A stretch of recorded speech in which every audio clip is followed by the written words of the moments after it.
جو ظلم ہے اس کی شیلف لائف بہت چھوٹی ہوتی ہے. ڈار صاحب کو اس ملک سے جانا کیوں پڑا؟ واپس آنا تو بعد کی بات ہے، پہلے بتائیں. اور آپ کے منہ پہ قدرت کا زناٹے دار تھپڑ پڑا ہے کہ جس ڈار صاحب کو آپ نے فاؤل پلے کر کے نکلوایا، آج وہ آپ کا دوبارہ سے فائنانس منسٹر ہے. اور ڈار صاحب سے تکلیف جو ہے نا وہ این آر او کی نہیں ہے، ڈار صاحب کی واپس آنے کی بھی تکلیف نہیں ہے. ڈار صاحب سے ان کی جو اب میٹنگز بنی گالا میں ہو رہی ہیں نا، ان کے اپنے لوگوں نے مجھے بتایا کہ ان میٹنگز میں اب بات یہ ہوتی ہے کہ ڈار صاحب واپس آ گئے تو ڈالر کی قیمت جو ہے وہ نیچے آ رہی ہے، روپیہ مستحکم ہو رہا ہے، اسٹاک مارکیٹ جو ہے وہ بہتری کے سائنز دکھا رہی ہے، اوپر جا رہی ہے. ڈیزل اور پیٹرول کی پہلی بار قیمتیں اس طرح سے کم ہوئی ہیں. اور ڈار صاحب کیونکہ ایکسپیرینسڈ آدمی ہیں، بہت دفعہ ملک کو معاشی بحرانوں سے نکال چکے ہیں، ایسے معاشی بحرانوں سے بھی انہوں نے نکالا ہے جب امید کی کوئی کرن نظر نہیں آتی تھی. تو تکلیف ان کو اصل میں یہ ہے، جو ان کی گفتگو ہے آپس کی، وہ یہ ہے کہ اب ڈار صاحب واپس آ گئے ہیں، اکانومی کی بہتری کے اشارے مل رہے ہیں، اور اکانومی اگر بہتر ہو گئی تو ہمیں کون پوچھے گا؟ اصل میں تکلیف یہ ہے ڈار صاحب سے.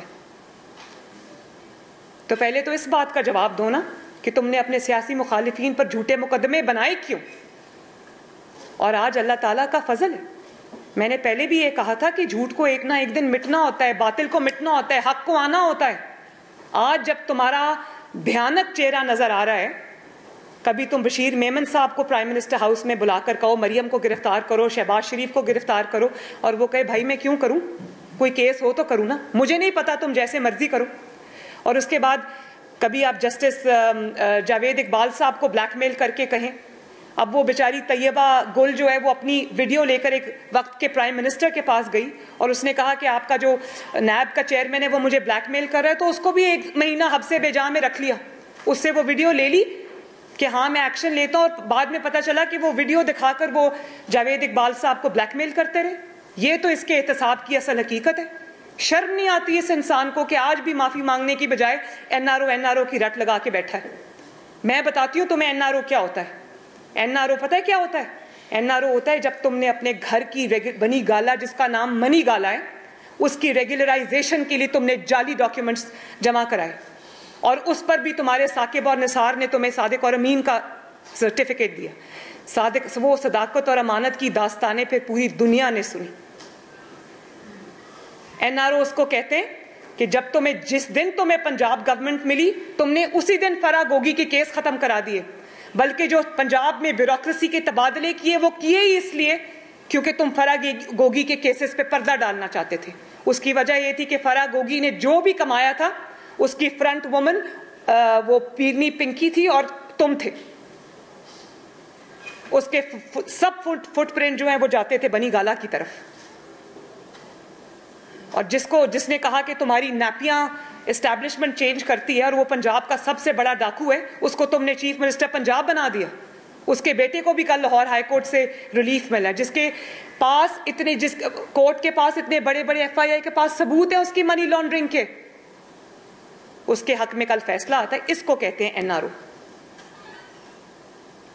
تمہارے خلاف اتنے بڑے بڑے کیسز ہیں، پاکستان کی 75 سال کی تاریخ میں تمام بٹھا لیں آپ حکمران، کسی کے خلاف ملا کے اتنا کوئی کیس نہیں ہوگا جو اس کے خلاف ہے.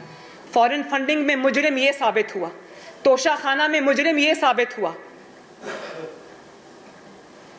فرا گوگی کیس میں مجرم یہ ثابت ہوا.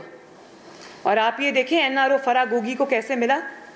اس کو راتوں رات جہاز میں بٹھا کے فرار کرا دیا. این آر او اس کو کہتے ہیں جو علیمہ باجی کو ملا ہے، جس نے اقرار کیا ہے کہ اس نے گناہ کیا ہے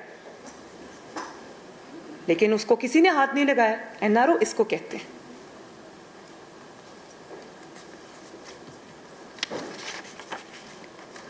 اور پھر تم نے کل کہا کہ کل میں انٹرویو، مجھے کسی نے کلپ بھیجا کہ ہمارے معاشرے میں یہ فتنہ، فورن فنڈڈ فتنہ کیا کہہ رہا ہے کہ ہمارے معاشرے میں خواتین کا ایک بڑا خاص مقام ہوتا ہے، ان کی بڑی عزت ہوتی ہے، اور اگر مریم خاتون نہ ہوتی تو جیل میں ہوتی. تو جب مریم جیل میں تھی تم نے ڈالا تھا جھوٹے مقدمے, تب مریم خاتون نہیں تھی. تم تو خواتین کے عزت کے معاملے میں بات کرنے کے بھی قابل نہیں ہو. تمہارا اتنا برا خواتین کے معاملے میں ٹریک ریکارڈ ہے. اس سے زیادہ میں کچھ نہیں کہوں گی, کیونکہ میری جو ٹریننگ ہے, میری جو اپ برنگنگ ہے, وہ مجھے اس چیز کی اجازت نہیں دیتی کہ میں عمران پہ پرسنل اٹیک کروں. لیکن کس سے چھپی ہوئی ہے وہ بات جو خواتین کے معاملے میں, ان کی عزت کے معاملے میں اس کا ٹریک ریکارڈ ہے. مریم نواز تب بھی ایک خاتون تھی جب تم نے مریم نواز کو اڈیالہ جیل میں پھینکا باپ کے ساتھ. مریم نواز تب بھی ایک خاتون تھی جب تم نے اس کو نیب میں حبس بجا میں رکھا. مریم نواز تب بھی خاتون تھی جب تم نے اس کو کوٹ لکھپت جیل میں اس کے جلسوں سے ڈر کر تم نے ڈیتھ سیل میں پھینکا, سزائے موت کی چکی میں رکھا.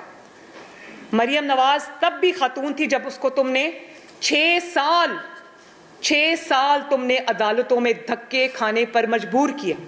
اس وقت مریم نواز خاتون نہیں تھی. اور جب مریم نواز نے اپنے حق میں کبھی خاتون کارڈ نہیں کھیلا, عورت کارڈ نہیں کھیلا, وکٹم کارڈ نہیں کھیلا, تو تم یہ خاتون کی رٹ نہ لگاؤ. جب مریم نواز نے خاتون ہونے کا کوئی بینیفٹ نہیں لیا, تم نے تو کبھی جیل کی شکل نہیں دیکھی, دیواریں پھیلان کے بھاگ جاتے ہو. اور تم نے سچے کیسز میں بھی تمہیں آج تک قانون کا سامنا نہیں کرنا پڑا. تو مریم نواز نے تو اللہ کے فضل و کرم سے جس ہمت کے ساتھ تمہارے انتقام کا مقابلہ کیا, تم تو بات کرنے کے قابل نہیں. جب میں نے اپنے خلاف عورت کارڈ اپنے حق میں نہیں کھیلا تو خبردار تم نے عورت ہونے کا کوئی نام بھی لیا. تو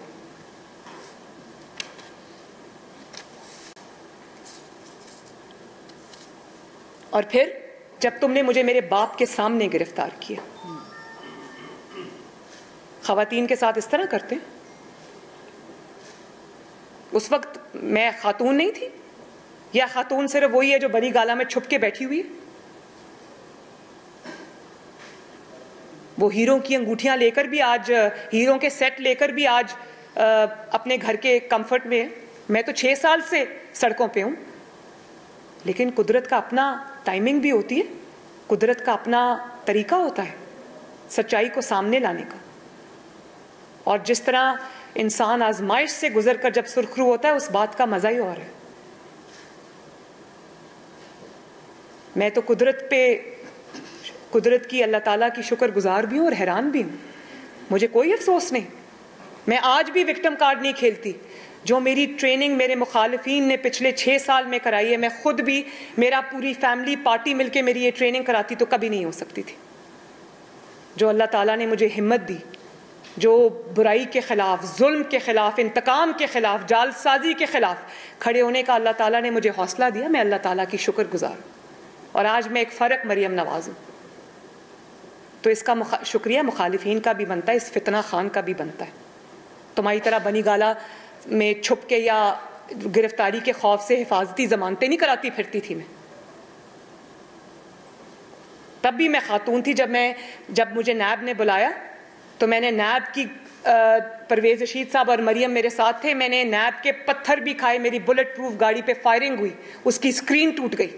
تب بھی میں خاتون تھی. خاتون کے ساتھ یہ سلوک کیا جاتا ہے تو خاتون کا تو نام بھی تم نہ لو. مجھے پتا ہے کہ تم خواتین کی کتنی عزت کرتے ہو. تم نے جس طرح تم نے, چلے یہ تو سیاسی ہو گیا نا, تم جس طرح فرسٹریشن میں میرے خلاف جملے کستے ہو اسٹیج پہ کھڑے ہو کر جلسوں میں. یہ کس نے کہا تھا کہ مریم میرا اتنی بار نام لیتی ہے کہ اس کا کہیں ہسبینڈ نہ ناراض ہو جائے؟ یہ گھٹیا جملے بازی کس نے کی تھی؟ چلے مریم نواز کو چھوڑ دیں, وہ آپ کی پولیٹیکل اپوننٹ ہے, آپ کو ڈر لگتا ہے اس سے. آپ مجھے صرف یہ بتائیں, آج کل ان کی ساری تقاریر میرے خلاف ہوتی ہیں تو مجھے پتا ہے کہ ان کو وہ کیا سوچ رہے ہیں. تو یہ جو آنریبل جج زیبا کے بارے میں گفتگو کی تھی اس فتنہ نے, وہ کیا تھا؟ للکارا جلسے میں کھڑے ہو کر کہا کہ تمہیں بھی ہم نہیں چھوڑیں گے. کیا الفاظ استعمال کیے کہ نہیں چھوڑیں گے, آپ کے خلاف بھی ہم ایکشن لیں گے. جج زیبا نام بھی لیا. اور ان کو کل اس کے اندر معافی مل گئی.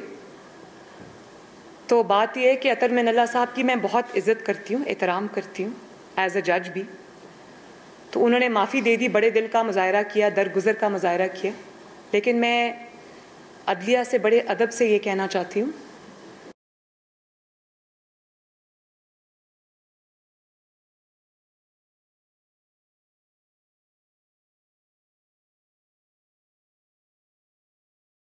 جلسوں میں کھڑے ہو کر بدتمیزی کرو, جملے کسو, الزام لگاؤ, بھلے بعد میں وہ الزام کا دھڑن تختہ ہو جائے, لیکن آپ وہ بہت سالوں سے یہی کرتا آ رہا ہے.